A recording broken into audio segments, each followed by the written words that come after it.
सांगून हा सगळं गुंडाळून टाकत आहे।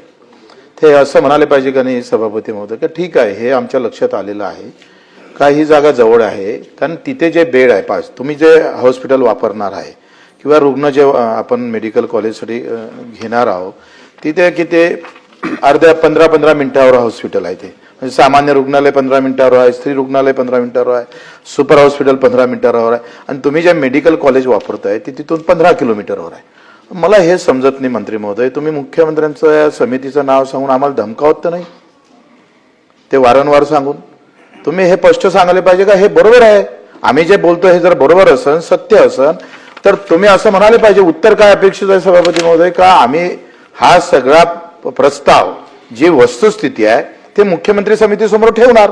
एवढ्या उत्तरासाठी आम्हाला आता अजून किती घंटे घेणार आहे मंत्री महोदय तुम्ही आमचा?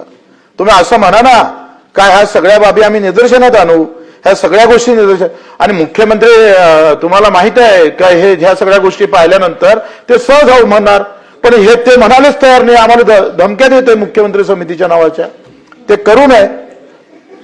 मंत्री महोदय मी एक हे करतो याच्यात, अमरावती येथे नवीन शासकीय वैद्यकीय महाविद्यालय आणि रुग्णालय करता अलियाबादची जागा आपण निवड केली, तसा समितीने ठराव केलाय आणि आपण केंद्र सरकारकडे पाठवलेले आहे। पण याला पाठवून केंद्र शासनाच्या पूर्वपरवानगीशी आपण म्हणताय तर हे प्रक्रिया झाली 14 जुलै 2023 रोजी, आता 26 चालू आहे, 3 वर्ष बाकी झालेत। आपण याच्या संदर्भात माननीय मुख्यमंत्री महोदयाशी चर्चा करून फेर विचार करावा आणि बच्चू कडू आणि ते खोडके साहेबांनी जे म्हटलंय आणि जागा देखील उपलब्ध आहे, तर मला वाटतं फेर विचार करून एवढी मोठी योजना अमरावती शहरात येते तर याच्या संदर्भामध्ये आपण माननीय मुख्यमंत्री महोदयाच्या निदर्शनातून कारवाई करावी।